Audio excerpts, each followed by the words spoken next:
Hello guys, welcome to my channel. हम लोग आज का वीडियो स्टार्ट करने से पहले एक बार रिकैप कर लेते हैं हम लोगों ने क्या किया है अभी तक।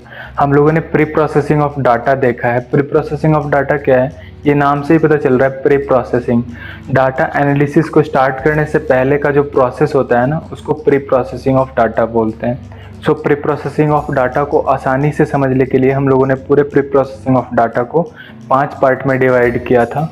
पहला था how to handle missing values, दूसरा था डाटा फॉर्मेटिंग, तीसरा था डाटा नॉर्मलाइजेशन, चौथा था डाटा बिनिंग, पांचवा था changing categorical values into numeric values.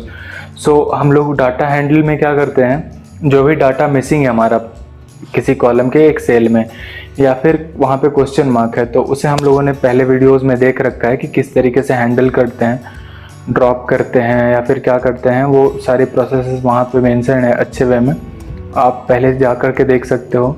दूसरा था डाटा फॉर्मेटिंग। हम लोग जो भी डाटा पिक करते हैं ना अलग अलग सोर्स से, उनको एक फॉर्मेट में लाना, ये भी मैंने बता रखा है। तीसरा है डाटा नॉर्मलाइजेशन। डाटा नॉर्मलाइजेशन क्या है, जो भी हमारे पास डाटा है, ठीक है, उनको एक रेंज में लेके आना। ठीक है, ऐसा हो जाता है कोई वैल्यू छोटा हो जाता है, कोई वैल्यू काफ़ी बड़ा रहता है। तो इस केस में क्या होता है, जो बड़ा रहता है उसमें जो रिजल्ट होता है वो डोमिनेट करता है उसके तरफ, ठीक है, टेंड्स करता है। सो उसको अवॉइड करने के लिए दोनों को हम लोग क्या करते हैं, स्पेसिफिक नंबर से, या फिर मैंने एक इस पे अलग से वीडियो बना रखा है। सो डाटा नॉर्मलाइजेशन पे आप देख सकते हो जा करके। सो उनको हम लोग कॉम्प्रेस करते हैं और एक सिमिलर रेंज ऑफ डाटा में लेकर के आते हैं। सो यह है डाटा नॉर्मलाइजेशन। इसके बाद है डाटा बिनिंग। बिनिंग ये नाम से ही पता चल रहा है, बिनिंग इज लाइक स्वेटर जो हम लोग बुनते हैं ना घर पे, सेम हम लोग 5 और 6 का सेट बनाते हैं, उनको एक साथ क्लब करते हैं और उनमें कुछ वर्क करते हैं, उनपे कुछ। सो ये होता है डाटा बिनिंग। इसके बाद है changing categorical values into numerical values. So ये क्या है, जैसे कि हमारे पास हमने क्या रखा था, पेट्रोल डीजल जो फ्यूल टाइप था ना, उसमें पेट्रोल डीजल गैस कैन वगैरह वगैरह रखा हुआ था। ठीक है, तो उनको क्या है, जैसे कि हम लोग कुछ कैलकुलेशन वगैरह करेंगे, तो अगर हम लोग डीजल से 1 में किसी को मल्टीप्लाई करते हैं, डीजल इंटू 1, तो हमें रिजल्ट में क्या आएगा, नथिंग, एरर आएगा। Diesel is a word and 1 is an integer. ठीक है, सो वर्ड इंटू इंटीजर क्या देगा हमें, नथिंग, एरर देगा। सो इस चीज को अवॉइड करने के लिए हम लोग क्या करते हैं, पूरे डीजल को 1 दे देते हैं, पूरे गैस को 0 दे देते हैं। ये आप पे डिपेंड करता है किसको क्या देना है, आप 0 और 1 के अलावा भी कुछ दे सकते हो। अगर हमें लेट से उन कार्स पे काम करना है जो डीजल से चलते हैं, तो हमें डीजल को बार बार पिक करना पड़ता, डीजल के स्पेलिंग सही है नहीं है, हमें 4 बार पिक करने पड़ते हैं अलग अलग ऑप्शन से। तो उस चीज़ को अवॉइड करने के लिए हम लोग अगर एक को पिक करते, पूरे डीजल को अगर असाइन कर देते हैं 1, तो हम अगर 1 को पिक करके उस पर कुछ कैलकुलेशन करेंगे तो वो हमारे लिए और आसान हो जाएगा। तो कैलकुलेशन को अवॉइड करने के लिए, बड़ा ना हो, लेंदी ना हो, सही से हो जाए, जो कैटेगरिकल वैल्यूज है ना, उसको न्यूमेरिकल वैल्यूज में कन्वर्ट करते हैं। तो इसके बाद, इन सब के बाद, एक हम लोगों ने एप्लीकेशन देखा था हिस्टोग्राम का। हिस्टोग्राम में हम लोगों ने डाटा विजुअलाइजेशन देखा था, एक तरह से समरी कह लीजिए, अगर आप पहले वाले वीडियोस नहीं देखे हो तो। सो अगर आप पहले वाले वीडियोस नहीं देखे हो तो जा करके उसे देखो, काफ़ी सिंपल वे में समझाया है यार, एकदम बेसिक से समझाया है। और धीरे धीरे हम लोग अच्छे लेवल पे पहुंचेंगे। कम से कम तो 10 प्रोजेक्ट तो आराम से करेंगे डाटा साइंस पे, अगर आप कंसिस्टेंटली देखते रहे तो। एक चीज़ और, जो लास्ट का वीडियो था और जो अभी का वीडियो आया है, ये वीडियो, इसमें थोड़ा डिफरेंस है यार। रीजन बिहाइंड कि वो वाला जो वीडियो है वो काफ़ी लेंदी बन गया था यार, वो 46 मिनट का था, ठीक है, अराउंड 50 मिनट का बना था, इसलिए मैंने थोड़ा टाइम लिया। तो इसके बाद हम लोग बिना टाइम वेस्ट किए स्टार्ट करते हैं। सो आज का जो हमारा पहला टॉपिक है वो EDA है।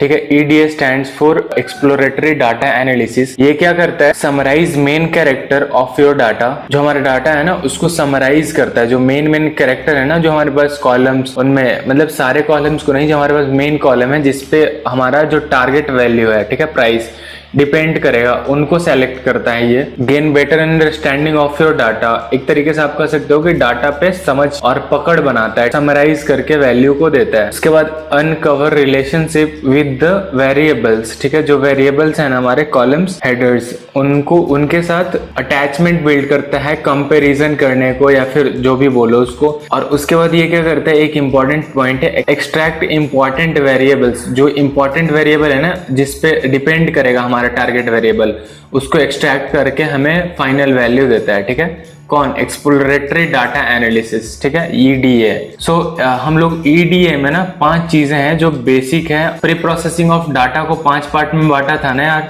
उसी तरीके से हम लोग ईडीए को भी 5 पार्ट में डिवाइड कर रहे हैं, ठीक है।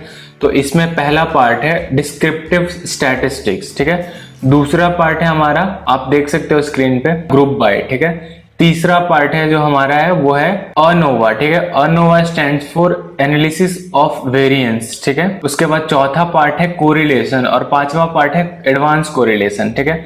तो ये 5 पार्ट है, हम लोग एक एक करके सारे को अच्छे से देखेंगे।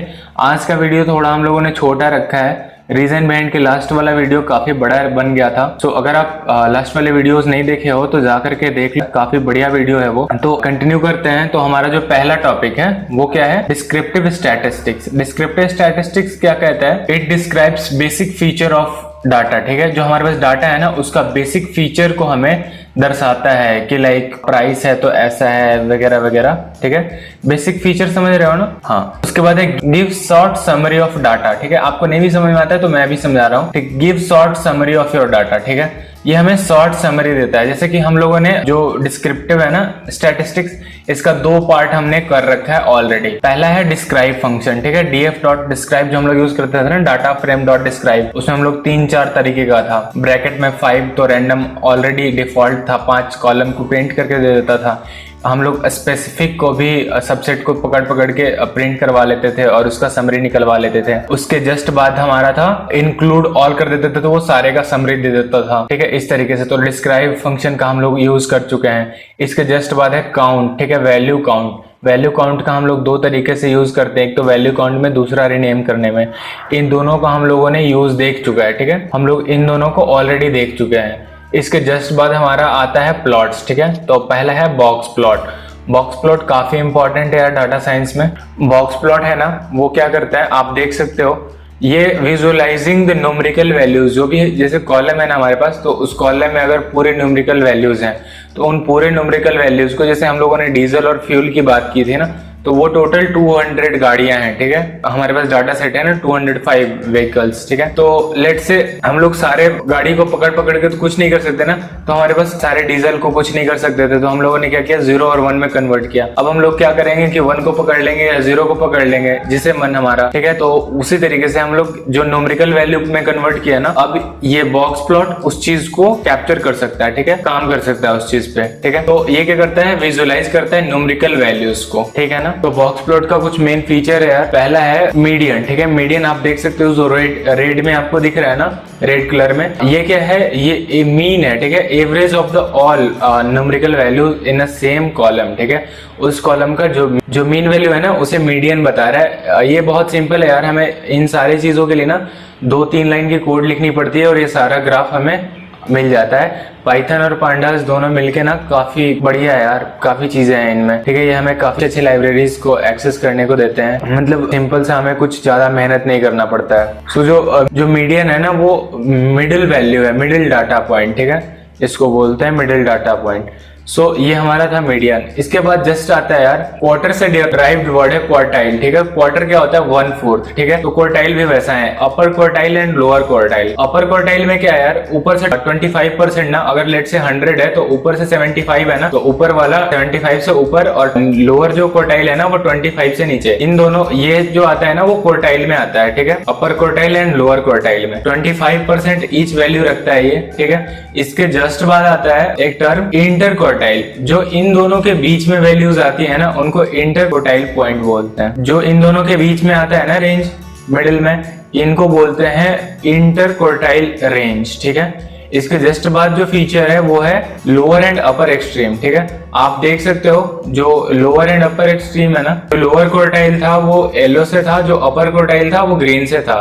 और जो लोअर एक्सट्रीम है ना वो वेलवेट से है, और अपर एक्सट्रीम है वो ब्लू से है। तो आप देख सकते हो जो अपर एक्सट्रीम है ना, जो हमारा अपर क्वार्टाइल आया था उसका 1.5 टाइम्स है, ठीक है। और जो लोअर क्वार्टाइल है ना, जो लोअर एक्सट्रीम है ना, वो 1.5 टाइम्स लोअर क्वार्टाइल वैल्यू है, ठीक है। तो ये हुआ lower extreme and upper extreme, ये दोनों क्या है, 1.5 times each value of lower quartile and upper quartile, ठीक है, समझ गए। इसके जस्ट बाद है आउटलाइनर डॉट या सिंगल डाटा पॉइंट, ठीक है। आप आउटलाइनर डॉट देख सकते हो, ये क्या है, जो डॉट आउटलाइन में है ना क्वार्टाइल के नीचे, जो किसी रेंज में नहीं आते उनको आउटलाइनर डॉट्स बोलते हैं, ठीक है। तो आप विजुअल्स में क्लियरली देख सकते हो। सो ये था हमारा बॉक्स प्लॉट, ठीक है। बॉक्स प्लॉट काफी इंपॉर्टेंट है यार, इनके कोड्स मैं आपको दे रहा हूँ, आप डिस्क्रिप्शन लिंक में देख सकते हो, कोड्स आपको मिल जाएंगे, यहाँ स्क्रीन पे मिल जाएंगे। आप इनको रन करवा के देखो। मैं आज कोड रन नहीं करवा रहा हूँ, नेक्स्ट क्लास में मैं दोनों का कोड रन करवाऊंगा, इनफैक्ट चारों का, ठीक है। सो बॉक्स प्लॉट हो गया। इसके जस्ट बाद है स्कैटर्ड प्लॉट, ठीक है। आज मैं सिर्फ थियरी पे रह रहा हूँ, ठीक है। बॉक्स प्लॉट का एक लाइन का यार snx डॉट बॉक्स प्लॉट, उसके बाद ब्रैकेट में जो वैल्यूज होते हैं ना x y, और ब्रैकेट में यार सिंपल सा है, x का वैल्यू डालना है। हम लोग जो हिस्टोग्राम था उसमें डाले थे ना प्लॉट डॉट एक्स लेबल करके, प्लॉट डॉट वाई लेबल करके, उसी तरीके से इसमें भी है, ठीक है। एक्स का डालेंगे, वाई का डालेंगे और data frame, data equals to data frame लगा देंगे, ठीक है। ये सिंपल सा एक लाइन का कोड है, आप खुद से कर सकते हो, मैं आप लोगों के लिए छोड़ दे रहा हूँ, ठीक है। डिस्क्रिप्शन में आप लिंक है आपके पास, आप कर सकते हो, ठीक है। आप पुराने कोड्स को run all as a cell करवा लीजिएगा और उसके जस्ट बाद आप इन कोड्स को पेस्ट करके आप रन करवा के देखिएगा, अगर होगा तो ठीक है, तो नेक्स्ट वीडियो में मैं रन करवा दूंगा, ठीक है। इसके जस्ट बाद है स्कैटर्ड प्लॉट। स्कैटर्ड प्लॉट क्या है, it shows relationship between two variables, ठीक है। It is only for two variables, not more than two. Basically क्या है कि ये टू पे क्यों है, क्योंकि ये डिपेंडेंट एंड इंडिपेंडेंट है, प्रिडिक्टर एंड टारगेट टाइप, ठीक है। इंडिपेंडेंट क्या है, जैसे जो एक्स एक्सिस पे लाई करेगा ना, जैसे हमने बात किया था इंजन का, ठीक है, इंजन साइज और प्राइस का, ठीक है। जैसे क्या होता है ना कि अगर हम कुछ वैल्यूज लेते हैं, ठीक है, जो हमने पहले देखा ना डिस्क्रिप्टिव स्टैटिस्टिक्स में, ये क्या था, जो वैल्यूज, ठीक है, हमें नहीं पता है, ठीक है, वो हमें समराइज करके देगा, ठीक है। तो इससे क्या है कि जो हमारे पास इंजन साइज आया, ठीक है, वो किसी पे डिपेंड नहीं कर रहा है। अगर इंजन का साइज बड़ा होगा, प्राइस बड़ा होगा या छोटा होगा, हमें नहीं पता, ठीक है। तो हम लोग एक्स एक्सिस पे क्या कर रहे हैं, इंजन का साइज ले रहे हैं, और वाई एक्सिस पे जो हमारा टारगेट वेरिएबल है ना प्राइस, वो रखेंगे। तो इस पे जो ग्राफ आएगा ना डॉटेड आएगा, जो भी हमारा डाटा सेट रहेगा ना, किसका, इंजन साइज का, वो सब डॉटेड आएंगे, ठीक है, डॉटेड। बट आप देख सकते हो ग्राफ में जो हमारा मेन है, मीन, ठीक है, मतलब मेजर पोर्शन है डॉट्स का, वो सिंगल है, ठीक है, लिनियरली इंक्रीज कर रहा है। एक्स के साथ अगर इंक्रीज करोगे आप, तो वो वाई के साथ, मतलब ग्राफ है जो वो इंक्रीज कर रहा है, वाई बराबर एम एक्स, ठीक है। तो ये मतलब आप इसको भी ऐसे भी देख सकते हो कि ये लिनियर रिग्रेशन को फॉलो करेगा, ठीक है। लिनियर रिग्रेशन वगैरह आगे चल के हम लोग अच्छे से पढ़ेंगे यार, कोई जरूरत नहीं है, प्लॉट्स के पाथ शिफ्ट कर जाएंगे, ठीक है, लिनियर रिग्रेशन वगैरह पे। तो यहाँ से पहले हम लोग स्कैटर्ड प्लॉट को देख लेते हैं, ठीक है। तो ये स्कैटर्ड प्लॉट क्या था, दो चीजें हैं, पहला इंडिपेंडेंट वेरिएबल प्रेडिक्टर और दूसरा है टारगेट, ठीक है, मतलब डिपेंडेंट वो जिसका वैल्यू निकालना है और इंडिपेंडेंट वो जिसका वैल्यू हमें पता है, ठीक है। इन दोनों को रखेंगे। इसके कोड्स काफी सिंपल है यार, हम लोग उसमें किए थे ना, इसके पहले वाले में सीधा x को डिफाइन करेंगे, y को डिफाइन करेंगे, उसके बाद प्लॉट डॉट हम लोग क्या स्कैटर कर रहे हैं ना, तो स्कैटर, उसके बाद ब्रैकेट में x और y जो हम लोगों ने ऊपर डिफाइन किया ना वेरिएबल, वो, और उसके बाद नीचे में x लेबल, y लेबल, मतलब प्लॉट डॉट x लेबल करके, y लेबल करके, जो भी x के वैल्यू है, y के वैल्यू है, x में है इंजन साइज, ठीक है, y में क्या है प्राइस, ठीक है। तो ये क्या है, मतलब जो हमें डिफाइन करना था ना, जो हम करते थे हिस्टोग्राम में, टाइटल, ठीक है ना, प्लॉट डॉट टाइटल, और उसके बाद टाइटल लगा देते थे ब्रैकेट के साथ डबल इन्वर्टेड कॉमा में। एक्स लेबल, वाई लेबल हो गया, टाइटल हो गया, सिंपल सा था। सो यही 2-3 लाइन के कोड्स हैं और हमारे पास स्कैटर प्लॉट के ग्राफ्स भी आ जाएंगे। सो कितना सिंपल था, मैं नहीं कर रहा हूं, मैं आप लोगों को डिस्क्रिप्शन में कोड छोड़ दे रहा हूं, आप खुद से ट्राई करो। आप यहाँ पे स्क्रीन पे देख सकते हो, कोड है, आप इन्हें डिट्टो लिख सकते हो, कॉपी कर सकते हो और रन करवा सकते हो, बशर्ते जो पुराने कोड्स हैं वो आप रन करवा लो एक बार। अगर आप वीडियो पे पहली बार हो तो पिछले वीडियोस में जाओ, वहां से कोड्स को कॉपी कर सकते हो, समझ सकते हो, या पूरा वीडियो देख सकते हो, ये आपके ऊपर है, ठीक है। और आपको सिर्फ और सिर्फ कोड प्रैक्टिस करनी है तो आप डायरेक्ट कोड पे जंप कर सकते हो। सो आज के लिए इतना ही, बाय बाय, टेक केयर। अगर आप इस वीडियो को पहली बार देख रहे हो तो वीडियो को लाइक कर दो, चैनल को सब्सक्राइब कर दो। Take care, bye bye.